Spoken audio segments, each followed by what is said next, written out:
Você pode se assentar glorificando a Deus? Aleluia! Obrigado, Jesus.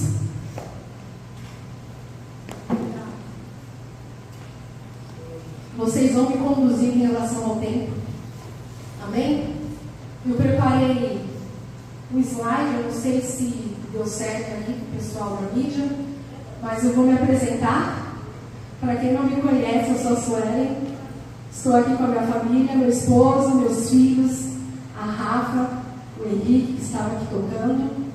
Sou formada em teologia, estou cursando o primeiro ano de pedagogia, porque pude perceber a profundidade que é e a responsabilidade que temos em cuidar de crianças. Nós cuidamos de crianças desde 2016, quando o Senhor nos colocou à frente de uma obra, e eu sempre digo isso, e não é um jargão cristão, mas crianças também são almas, e crianças também fazem parte da igreja, portanto também são ovelhas.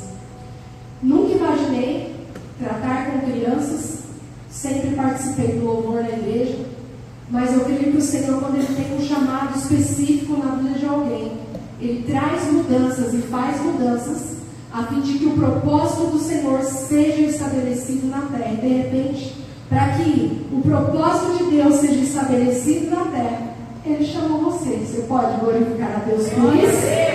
Aleluia! Nós pastoreamos uma igreja em Santo André, comunidade cristã Luz e Graça. Estamos aqui para glorificar ao Senhor e adorá-lo com tudo que já foi feito.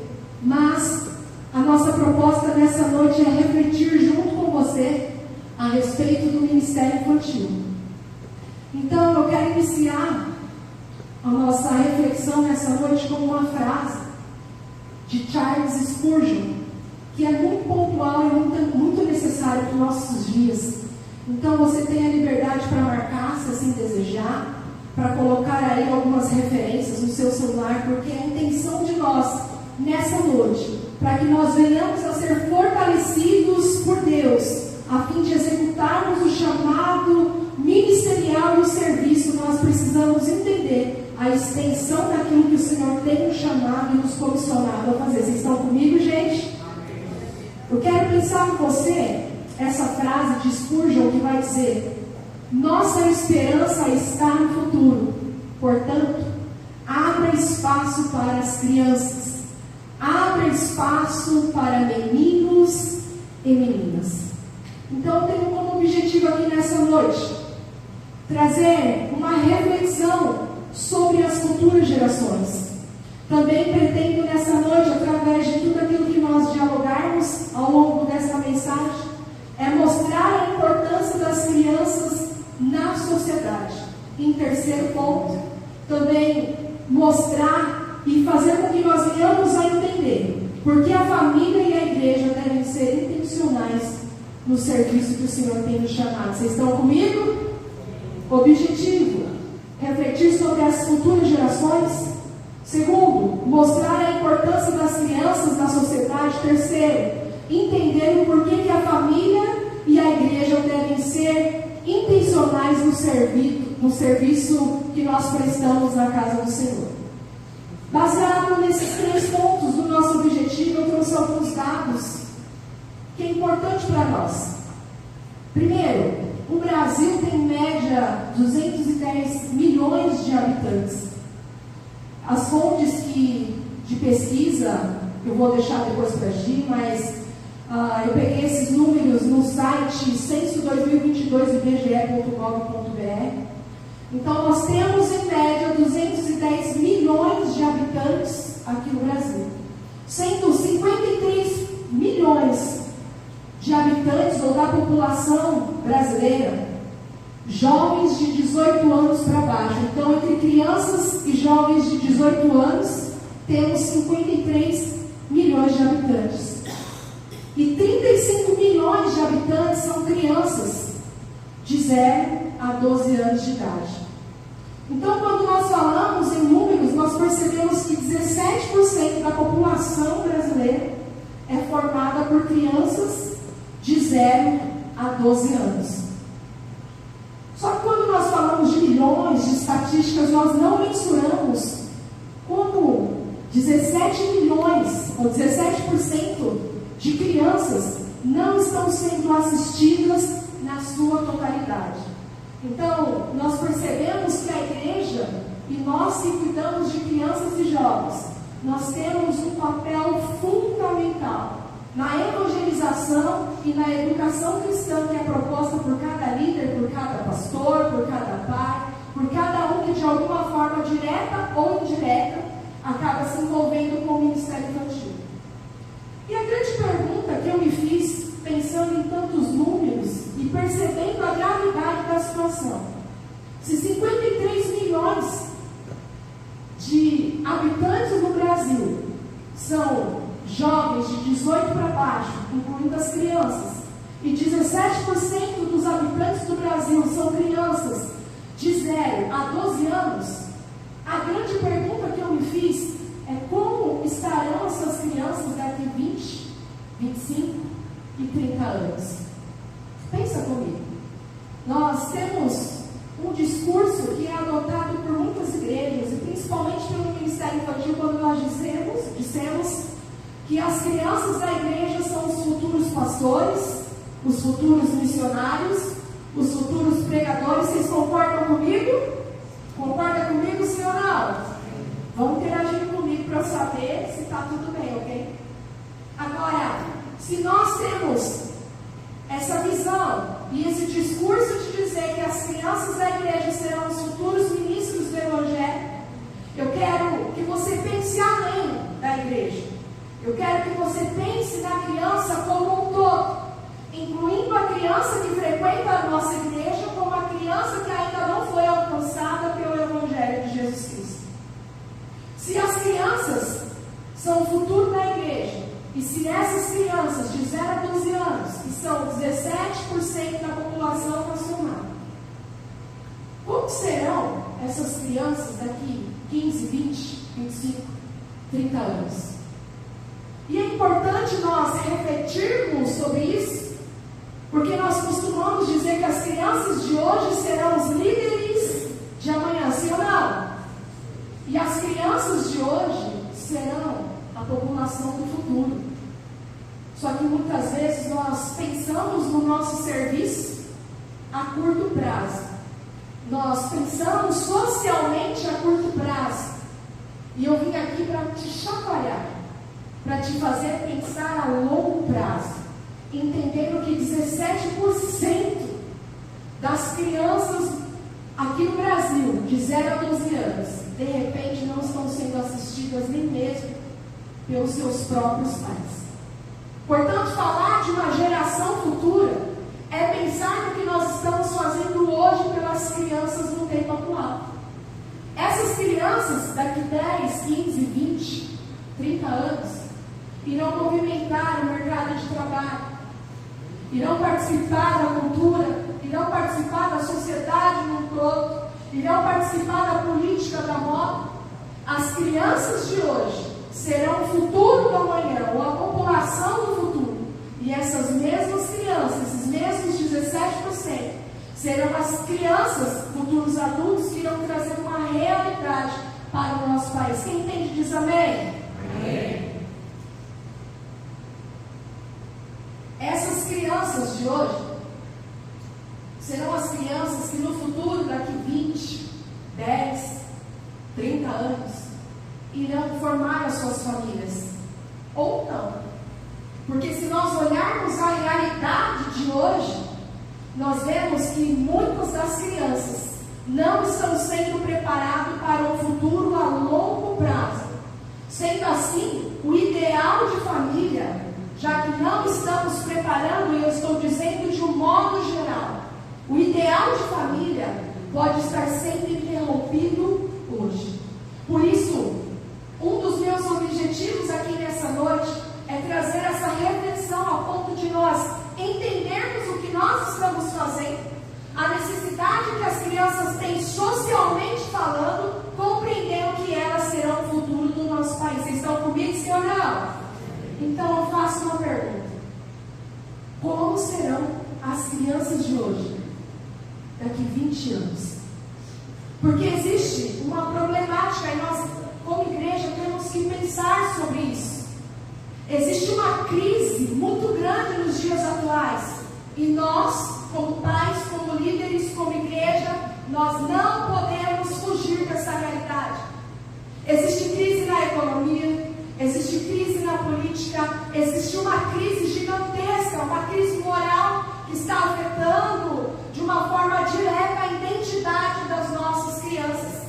Então a realidade de hoje é que nós vivemos um período de crise. Eu volto a te perguntar: como serão essas crianças de hoje, daqui 10, 15, 20 ou 30 anos? Como serão as crianças do futuro na realidade que nós vivemos hoje? E refletindo sobre isso, pensando na minha infância, na minha própria criação, pensando na criação da minha irmã, eu cheguei a uma conclusão de que se as famílias há 30 anos atrás e as igrejas há 30 anos atrás tivessem sido mais intencionais na formação das crianças socialmente falando, e as famílias tivessem formado o caráter das crianças socialmente falando, talvez hoje, eu tenho quase 40 anos, igreja, é a tinta preta que esconde os brancos, amém ou amém? Talvez as crises que nós enfrentamos hoje, o dano que ao longo da história foi deixado para a minha geração, poderia ter sido menor. Quem está entendendo o que eu estou dizendo?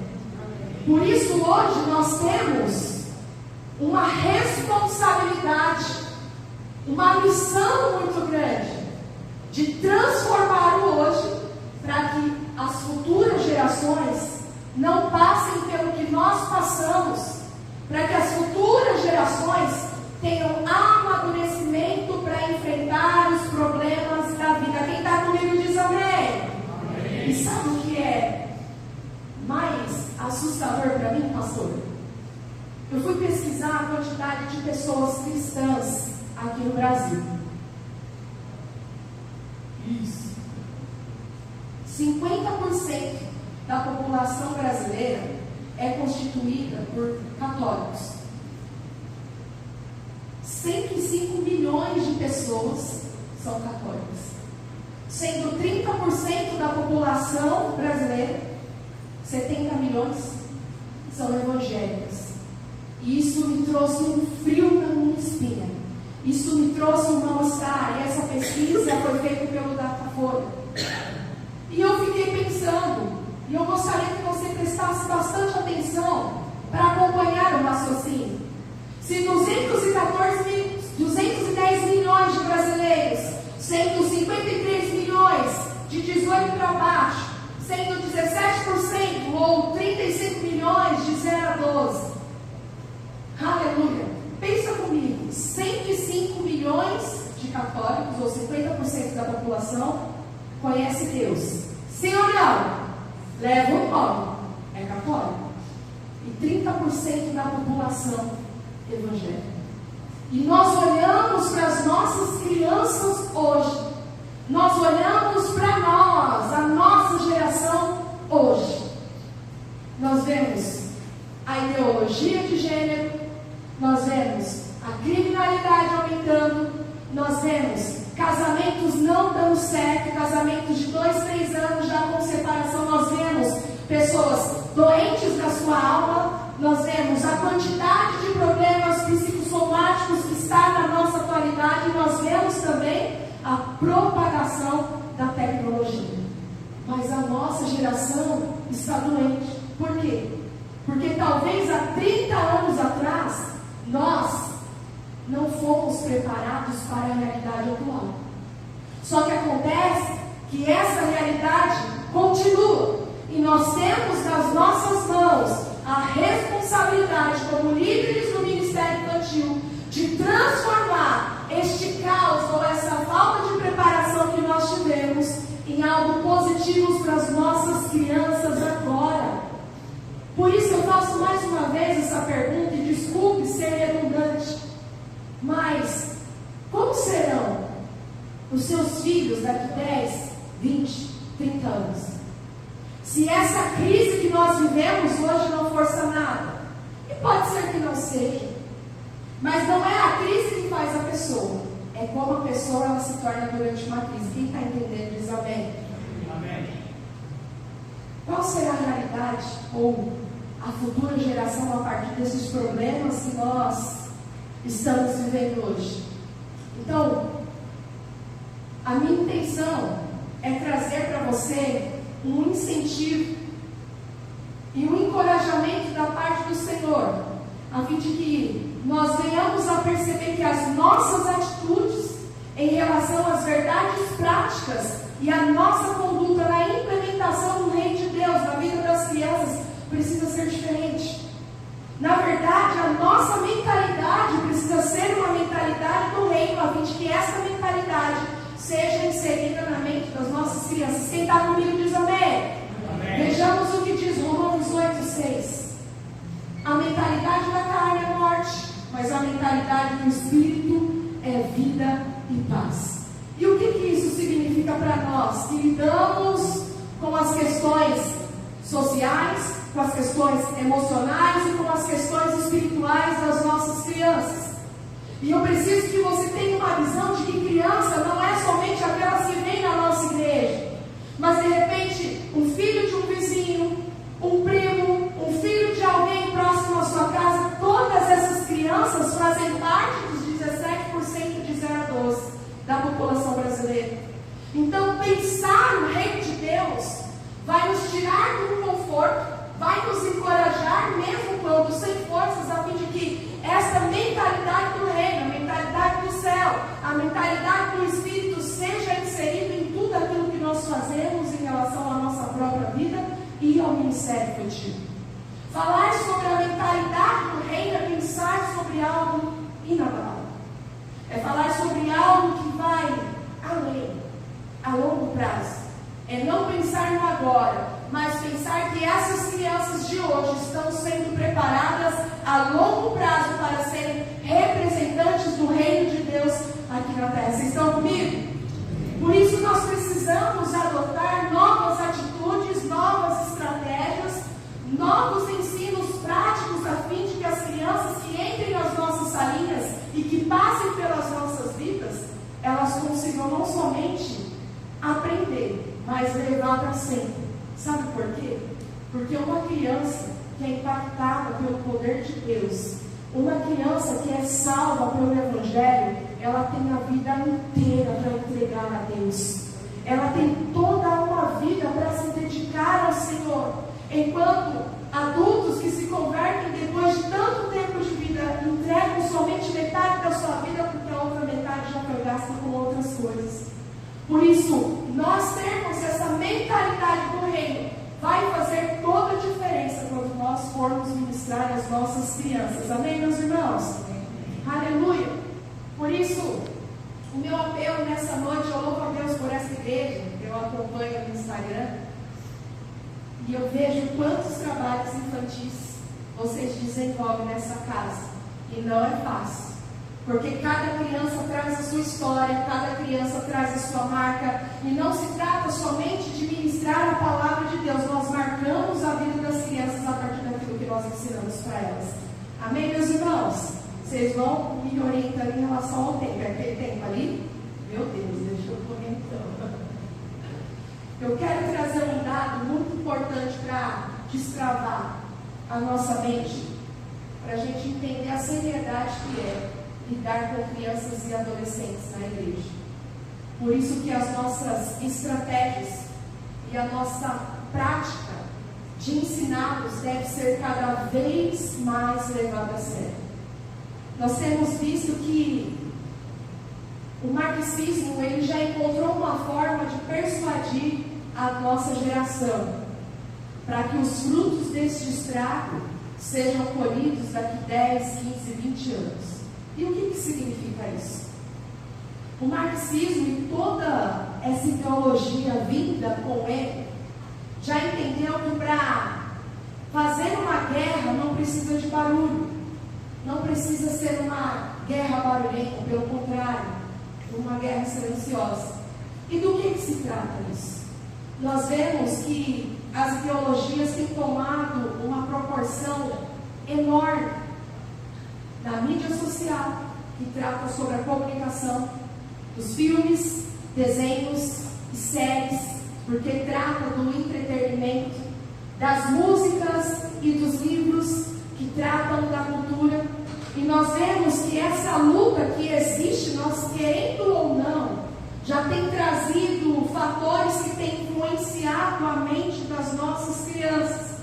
E através dessas mentes que estão sendo infiltradas por tantas ideologias, pela distorção da verdade, pelo enfraquecimento da família, nós vemos que muitas vezes os nossos conceitos como homens, mulheres de Deus, como líderes do ministério infantil, como igreja de Cristo, muitas vezes acabam sendo relativizadas também. Na verdade, a guerra que o inimigo trava na mente das nossas crianças através da cultura, porque, de certa forma, não precisa de barulho para perverter. Na hora que a gente vê, a situação já está completamente destruída. Porque através desse novo tipo de pensamento, através dessa ideologia ou dessa cultura distorcida, nós vemos um enfraquecimento, como eu disse, das famílias, e nós vemos uma influência de uma forma sutil e sorrateira, que às vezes entra dentro da nossa casa e nós não percebemos. E a grande pergunta que eu fiz foi: como nós, no Ministério Infantil, podemos influenciar as nossas crianças no momento do culto, quando nós temos a nossa reunião com eles, ou quando nós temos um ensaio, sendo que na escola, nós vemos que a escola tem trazido uma destruição muito grande na relação do comportamento de crianças e jovens. E muitas delas trazem esse comportamento adverso dentro dos lares. Quem entende o que eu estou dizendo? Vocês estão comigo, igreja? Na verdade, a intenção é trazer uma revolução silenciosa para ir apodrecendo aquilo que nós, como cristãos, temos como valor absoluto, trazendo a dualidade, trazendo a dúvida e nos deixando até mesmo de calças curtas a fim de responder perguntas difíceis. Quem aqui, alguma criança, já perguntou algo assim tão constrangedor que você teve que fugir da pergunta porque você não sabia nem como responder? Já aconteceu comigo. Agora, se nós, que temos a função de ministrar as crianças, não estivermos preparados para responder, a fim de tirar tudo aquilo que está sendo impregnado na mentalidade dos nossos filhos, como que nós iremos nos prevenir ou nos precaver acerca de coisas maiores e piores que podem acontecer com a nossa geração? Por isso, pensar sobre a importância das crianças na sociedade é pensar além de um culto, é pensar além do ministério infantil, no sentido de que nós preparamos essas crianças para que durante a semana na escola elas possam estar firmes, possam estar prontas, com a sua mente blindada, a fim de que elas não sejam persuadidas por tudo aquilo que está sempre inserido sobre a vida delas, e não só na escola. Esses dias eu estava vendo o que minha filha assiste na televisão. Quem aqui já ouviu falar da Ladybug? Sei lá, Ladybug. Ela esperou praticamente todos esses meses para ver a nova temporada. E legal, né? É de luta, de ação, a mocinha salva todo mundo. Só que dentro desse desenho tem uma mocinha também, vamos colocar uma super heroína, que se apaixonou pela Ladybug. E antigamente não era tão visível como é nos nossos dias essa imposição que a mídia, que o entretenimento tem colocado sobre os desenhos, trazendo uma informação sobre a homossexualidade, sobre o encorajamento no sentido de que a criança ela pode ser o que ela quiser, um certo feminismo ilustrado com desenhos e cores que acabam entrando na mentalidade das crianças e distorcendo aquilo que nós, nossa língua, Os pais, os pastores, ensinam e oram. Ensinam e oram. E essa realidade vai ser cada vez pior. Por isso que nós, como igreja, devemos estar prontos e preparados, a fim de nós conseguirmos ajudar essas crianças a se manterem firmes no momento da tentação. Vocês estão comigo, gente? Por isso, eu quero trazer 3 pontos importantes para a gente finalizar a nossa reflexão. E esses pontos são fundamentais. Primeiro é o foco. Todos aqui sabem o propósito pelo qual o Senhor nos chamou, sim ou não? Qual é o seu propósito?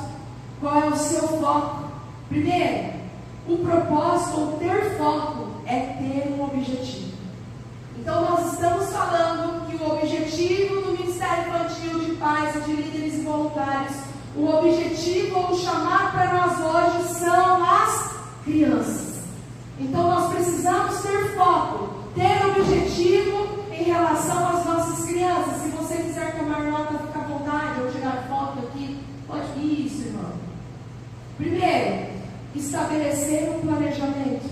Segundo, ter disciplina e persistência para alcançar um objetivo. Qual é o nosso objetivo? São as crianças. No que nós devemos focar? Nas nossas crianças. O que nós devemos fazer dentro deste propósito? Estabelecer um planejamento, ter disciplina e persistência para alcançar o nosso objetivo. Volto a perguntar, qual é o objetivo? As nossas crianças. Nós não vamos conseguir sermos efetivas no nosso trabalho do reino se nós não tivermos planejamento. E planejamento leva tempo, leva pesquisa. Você tem que se dispor, você tem que se dedicar. Por isso, ter disciplina e persistência para alcançar o objetivo é a chave para a nossa vida hoje. Vocês podem dizer amém? Amém. Por quê? Deus nos chamou para sermos pescadores de homens. Deus nos chamou para sermos pescadores de crianças. Por isso, como pescadores de crianças, nós devemos ter algumas habilidades para desenvolver a nossa pesca de uma forma efetiva. E eu vou correr, resistência e paciência. Diga comigo, resistência, paciência. Ah, mas fala com vontade. Resistência e paciência. Por quê? Resistência. Quando os pescadores vão para o alto mar para pescar, eles passam horas trafegando pelo mar.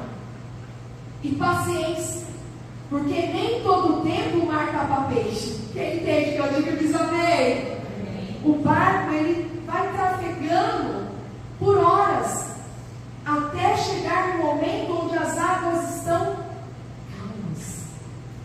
O oceano representa os lugares onde o Senhor vai nos levar para que nós venhamos a pescar crianças para Deus. Por isso, nós devemos ter resistência e nós devemos ter paciência, porque de repente a caminhada que você vai ter que andar para alcançar esses peixes que o Senhor tem preparado é longe. Por isso você precisa ser resistente, resiliente, não deixar que as coisas externas influenciem as coisas internas. O seu e o meu coração devem estar guardados nesse exercício da obra. Porque talvez os peixes que o Senhor vai te mandar pescar são crianças que estão sofrendo, são crianças que já foram abusadas, são crianças que já passaram por violência doméstica e passam até hoje. De repente, neste mar que Deus vai te levar para pescar, você pode encontrar crianças emocionalmente destruídas, com famílias destruídas, mas não é. Você é pescador de crianças. Por isso você precisa ter resistência e paciência. Porque talvez nessa imensidão do mar, os peixinhos que você e eu tenhamos que pescar, são crianças com o coração fechado. São crianças que são desinteressadas para as coisas de Deus. São crianças que não querem ouvir a Deus. Mas nós somos pescadores de criança. Você pode glorificar a Deus por isso? Aleluia! Portanto, o nosso trabalho é ensinar as crianças sobre o pecado e sobre um Salvador. Porque quando a criança ela tem noção, quando ela aprende, quando ela se vê, aleluia, na necessidade, entende o que é o pecado, ela já está pronta para receber a Cristo como seu Salvador, porque ela já entendeu que sem Cristo ela está longe de Deus. Por isso, resistência e paciência são duas habilidades que nós, como pescadores de crianças, nós temos que ter. Amém? Segundo, praticar a técnica certa para cada tipo de lugar e peixe. Por quê? Porque água doce, o peixe da água salgada não está lá. Vocês estão comigo? Água salgada, o peixe da água doce não está lá. Então, para cada local, para cada lugar, existe uma isca, existe um jeito, existe um momento diferente, porque nem tudo que deu certo para uma criança vai dar certo para outra. Nem todas as crianças são iguais, nem todo jeito de ministrar para um grupo de crianças vai ser o mesmo para outro grupo de crianças. Por isso nós precisamos saber, entender cada lugar e cada peixinho neste mar. Vocês estão comigo, igreja? Aleluia. E terceiro, estar preparado. Devemos estar prontos. Devemos estar prontos para que o nosso trabalho seja efetivo no reino do Senhor. Por isso não podemos deixar de ter a vara, a linha, o anzol e a isca. E sabe o que significa isso para a nossa vida de tias do Ministério Infantil? A Bíblia, a presença de Deus, a criatividade e a linguagem que a criança entenda. As crianças precisam entender o que nós estamos pregando. As crianças precisam entender o que nós estamos comunicando. Eu costumo dizer lá na nossa igreja que se eu pregar para elas, como eu prego, por exemplo, no culto de domingo, irmã, elas não vão entender nada. Mas aí vai a tia Sula para a salinha, é outra linguagem. Porque nós não podemos perder tempo naquilo que nós apresentamos para as nossas crianças. Por isso, ter a linguagem a qual as crianças possam compreender é fundamental para o nosso trabalho no Ministério Infantil. Vocês estão comigo, gente? Eu vou finalizando. Número 2, a missão. Nós precisamos saber qual é a nossa missão. A nossa missão é discipular crianças e levar essas crianças a Jesus, para que elas possam render toda a sua vida para Ele. Nós vemos em Mateus 28:19 que o próprio Cristo ele disse: olha, portanto, façam discípulos de todas as nações, batizando em nome do Pai, em nome do Filho, em nome do Espírito Santo, ensinando a obedecer tudo o que eu ordenei. E eu estarei sempre com vocês até o final dos tempos. Tem uma pequena história de um pregador chamado Moody. Ele foi um grande evangelista, um grande conferencista, e ele evangelizava muitas pessoas. E certa vez ele voltando de um trabalho evangelístico, alguém perguntou: e aí, foi legal? Ele disse: foi. E aí, teve salvação? Teve. 2:30. E aí o rapaz perguntou assim: 2:30? Ah, já sei, 2 adultos e uma criança. Ele respondeu: não, 2 crianças e 2 adultos. O rapaz perguntou: por quê? Aí ele disse assim: porque as crianças na sua infância terão a vida inteira para apresentar-se diante de Deus, enquanto o adulto já gastou metade da sua vida no mundo. Entende? O que essa história traz para nós hoje é que as crianças precisam ser encontradas, pescadas, discipuladas e levadas para Cristo, ainda na sua infância, a fim de que a vida inteira delas sejam gastas para a glória de Deus. E terceiro ponto para encerrar: a visão, minha gente. O propósito ou o foco, que são as nossas crianças. A missão, que é discipular crianças, levando crianças para Cristo. E terceiro, a visão. Está aqui, né?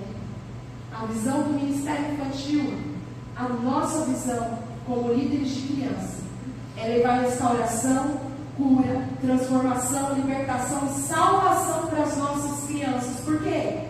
Porque assim nós iremos construir crianças saudáveis, na alma, no corpo e nas suas emoções, na alma, no corpo e no seu espírito, para se tornarem adolescentes e adultos cristãos saudáveis. Pode ser que daqui a 30 anos a situação não tenha mudado, mas as nossas crianças, a partir de hoje, nós entendendo a responsabilidade que temos na evangelização e na educação cristã, elas serão transformadas para um futuro. Aleluia! Por isso o nosso trabalho é pastorear o coração das crianças. E como pastores de crianças, igreja, esteja atento aos inimigos que tentam atacar os nossos irmãos. Segundo, seja cura para as ovelhas feridas e machucadas. Defenda as crianças, defenda o seu rebanho do agressor. Procure as ovelhinhas que se perderam e traga de volta. Ame o seu rebanho e construa um relacionamento de confiança entre a tia dançarina e a criança. E ame tanto as suas crianças a fim de oferecer o melhor alimento que você possa oferecer a elas. E eu finalizo com mais uma frase de Charles Spurgeon, último slide, meu irmão. Que maravilha será ver as nossas crianças firmadas na doutrina da redenção por Cristo, se forem prevenidas contra os falsos evangelhos, e eu incluo essa cultura ateísta, anti-Deus, contra Deus, a favor do aborto, a favor da homossexualidade, a favor da sexualização infantil. Se nós prevenirmos as nossas crianças contra os falsos evangelhos desta era perversa e ensiná-las a firmar-se na rocha eterna da obra consumada de Cristo, podemos esperar que as próximas gerações venham manter a fé e será melhor do que a geração dos nossos pais. E essa é a minha oração, que nós venhamos a ter consciência da responsabilidade que temos como cristãos, como pais, mães, líderes e voluntários. Nós podemos fazer algo agora para que daqui 20, 30 anos os 17% da população brasileira de 0 a 12 anos sejam transformadas pelo poder do Evangelho. Amém?